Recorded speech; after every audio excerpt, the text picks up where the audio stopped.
L'usine de céramique de Dankotua a été florissante pendant des décennies, en particulier grâce à une forte demande d'Europe pour de la porcelaine de qualité. Mais pour cette société de 1000 salariés, le bon vieux temps des cahiers de commandes remplis et des avantages sociaux semble bien fini. Au cours des 18 derniers mois, l'entreprise a subi une baisse des commandes de 25%, l'Union européenne peinante à se sortir de la crise. Et les choses ne semblent pas être sur le point de s'arranger. Le SGP, ou Système généralisé des préférences, un accord d'allègement fiscal entre l'Union européenne et le Sri Lanka, vient d'être suspendu.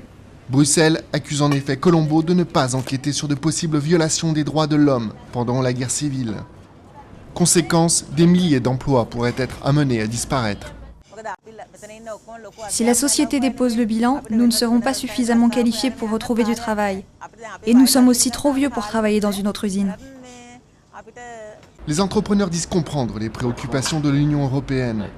Mais selon eux, l'annulation des avantages fiscaux a peu de chances d'influencer la position de leur gouvernement.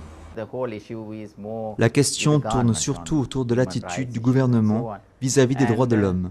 Si c'est l'intention de l'Union européenne de la faire évoluer, l'arrêt du régime SGP+, ne va rien changer. Ça risque plutôt d'aggraver les choses. Les groupes de défense des droits de l'homme ont accusé le gouvernement et les rebelles tamouls d'exaction au cours des 30 années de guerre civile qu'a connu le pays. Un conflit qui a pris fin l'an dernier avec la défaite des Tigres tamouls.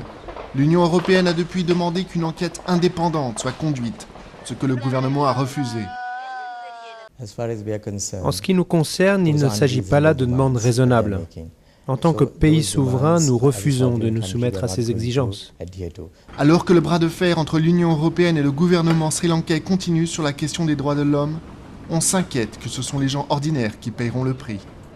Victimes d'aléas économiques et politiques qui les dépassent, l'avenir semble sombre pour les ouvriers de l'usine.